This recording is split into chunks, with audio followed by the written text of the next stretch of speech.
Hello friends, let us see how different disk scheduling algorithm works.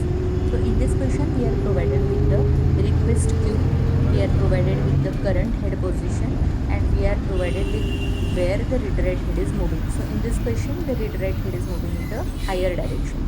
Let us see how FCFS works. In FCFS we have to start from the head. We have to organize all the requests in ascending order based on the number of cylinders. So total 200 cylinders are there. So we have sorted the request in ascending order from 0 to 99. Starting with 53, we will service the request which first appears. So the first request is 98, after that 183.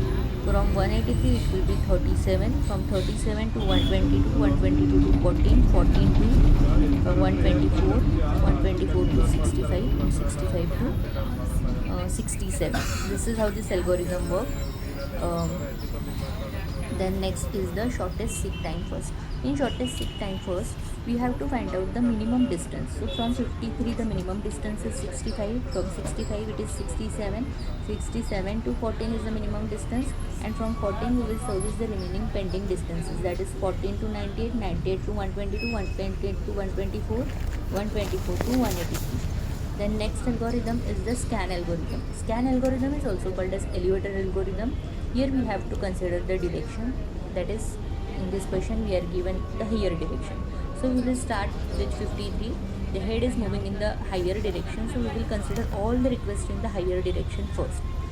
So you can see from 53 to 65, 65 to 67, then 98, then 123, 124, 183. But here we have to go till 199 also, because it is a scan algorithm. Here we change the direction and process the remaining request, that is 37 and 40. The next algorithm is a C-scan algorithm.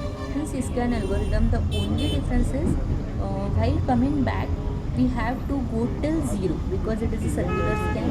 From 199 we will go till 0.